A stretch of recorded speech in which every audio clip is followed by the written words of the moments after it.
Hello students, welcome to my YouTube channel commerce academy. आज के class में हम लोग प्लानिंग चैप्टर से पढ़ेंगे। ये प्लानिंग चैप्टर का लेक्चर 2 होगा। आज के क्लास में इम्पोर्टेंस और नेसेसिटी ऑफ प्लानिंग के बारे में हम लोग पढ़ेंगे, यानी नियोजन के महत्व या आवश्यकता के बारे में। तो आज के क्लास को हम लोग आगे बढ़ाते हैं और प्लानिंग का जो भी इम्पोर्टेंस और नेसेसिटी है उस पर हम लोग चर्चा करेंगे।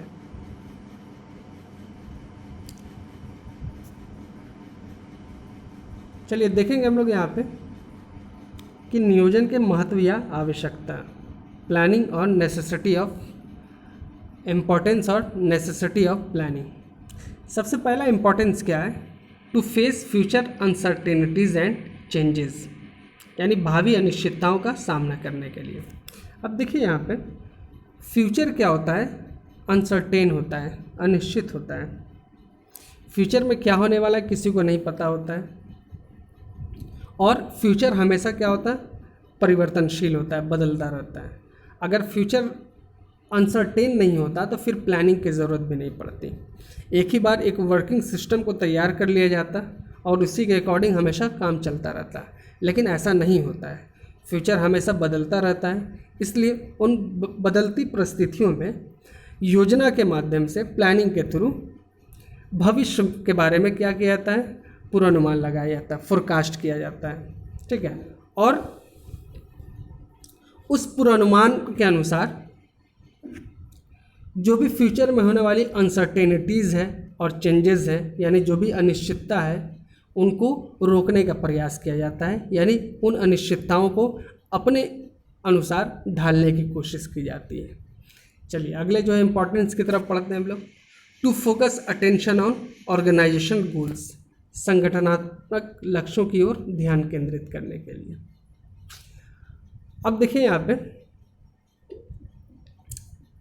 प्लानिंग का दूसरा जो इम्पोर्टेंस होता है वो क्या करता है कि जो भी ऑर्गेनाइजेशनल गोल्स होते हैं उसकी तरफ फोकस करता है। एक संगठन में बहुत सारे एम्प्लॉयज़ होते हैं,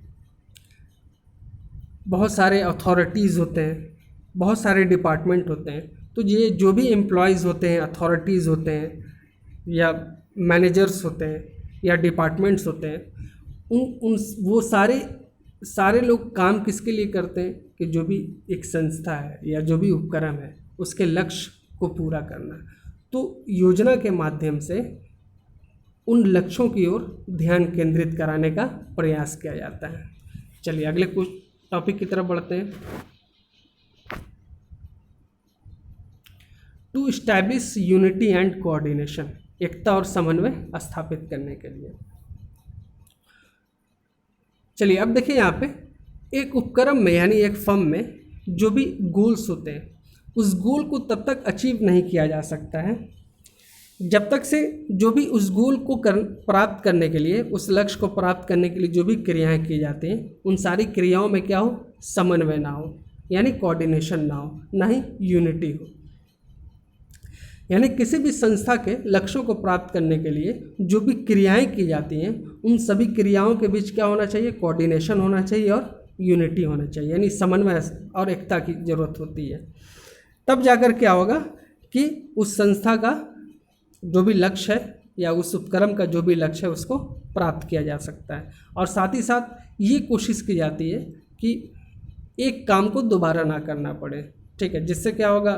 ज़्यादा एक्सपेंसेस हो गए। ठीक है, और चलिए अगले पॉइंट की तरफ बढ़ते हैं। टू कंट्रोल हैस्टी डिसीजंस, उतावले निर्णयों पर रोक लगाने के लिए। अब देखिए यहाँ पे कि किसी भी उपक्रम की जो सफलता होती है वो बहुत तक उसकी योजना पर निर्भर करती है। कोई भी फर्म जितना अच्छा प्लान करता है उतना ही जल्दी और उतना ही अच्छी तरीके से वो अपने गोल को अचीव कर पाता है। तो प्लानिंग जो होता है वो क्या करता है? हैस्टी डिसीजंस जो भी होते हैं, यानी जल्दबाजी में जो भी लिया गया फैसला होता है उसको क्या करता है? रोकता है। प्लानिंग में क्या होता है? कोई भी डिसीजन को बहुत सोच समझ कर लिया जाता है, उसका एनालिसिस होता है, उसकी टेस्टिंग होती है। जब वो सब में ओके होता है तब जाकर उस योजना को पास किया जाता है। तो जिससे क्या होता है, जो भी उतावले निर्णय होते हैं यानी हैस्टी डिसीजंस होते हैं उस पर कंट्रोलिंग होती है। चलिए अगले पॉइंट की तरफ बढ़ते हैं।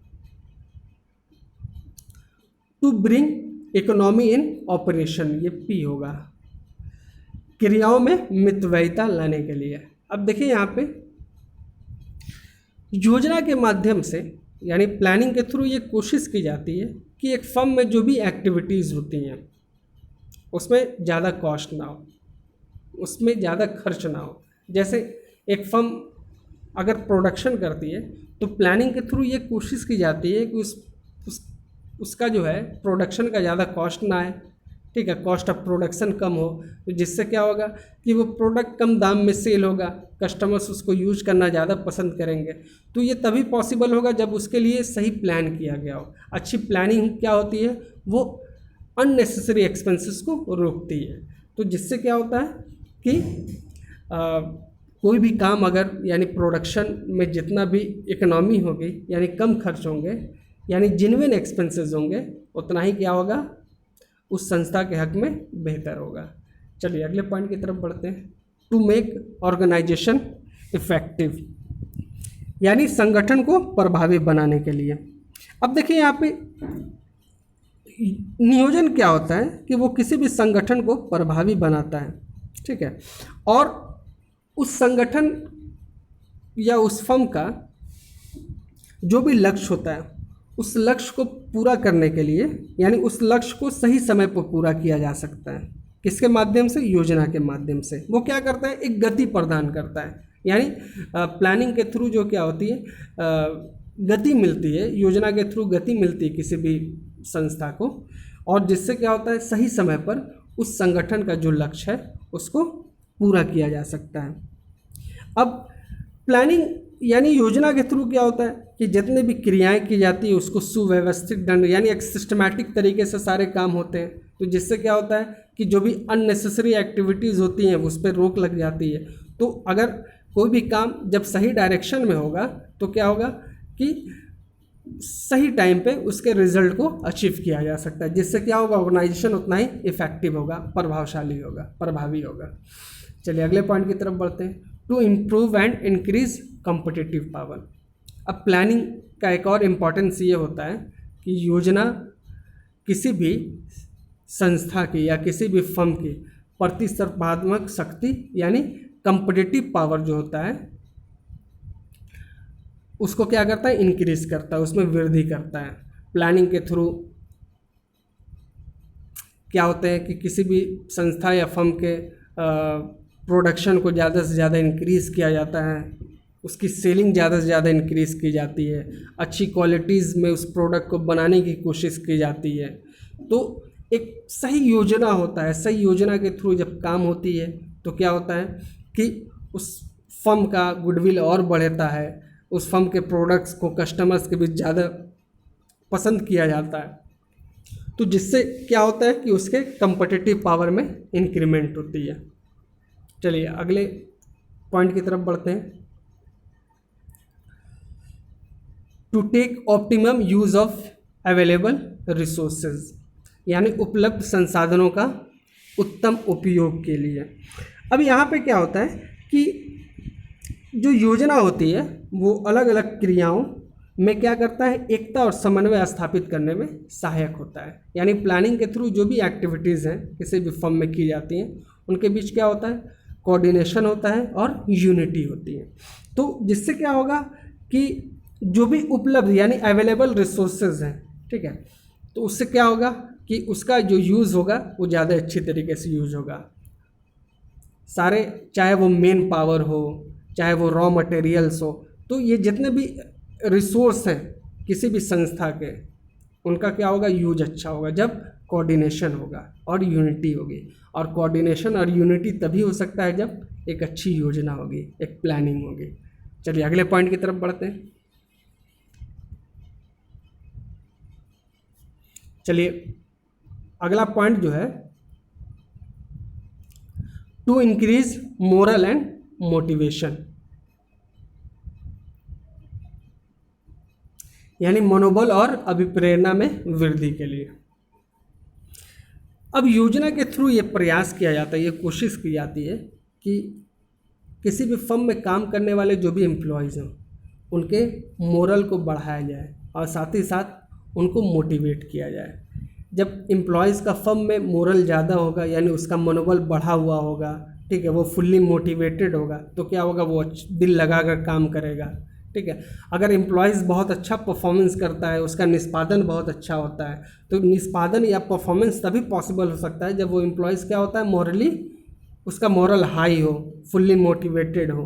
तो जिससे क्या होगा कि अगर किसी भी फर्म के एम्प्लॉयज़ ज़्यादा मोटिवेटेड होंगे, उनका मोरल हाई होगा, तो वो अच्छी तरीके से काम करेंगे, प्रोडक्शन में इंक्रीमेंट होगी, काम की क्वालिटी अच्छी होगी, प्रोडक्ट अच्छी क्वालिटी के बनेंगे, तो ओवरऑल क्या होगा, फर्म को ज़्यादा फ़ायदा होगा अगर उसके एम्प्लॉयज़ का मोरल बढ़ा होता है और वो अभिप्रेरित या मोटिवेटेड होता है। तो योजना के थ्रू ये प्रयास किया जाता है कि जो भी काम करने वाले कर्मचारी हैं उनको आर्थिक या अनार्थिक रूप से अभिप्रेरित किया जाए।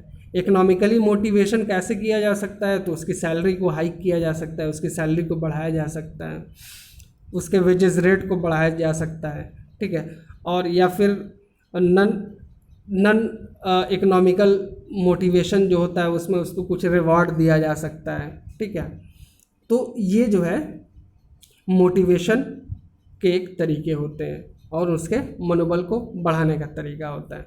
तो फ्रेंड्स, आज की क्लास में बस इतना ही। अगले क्लासेस में हम लोग प्लानिंग के और भी कुछ इम्पोर्टेंट जो टॉपिक है उसको करेंगे। आज तब तक के लिए धन्यवाद।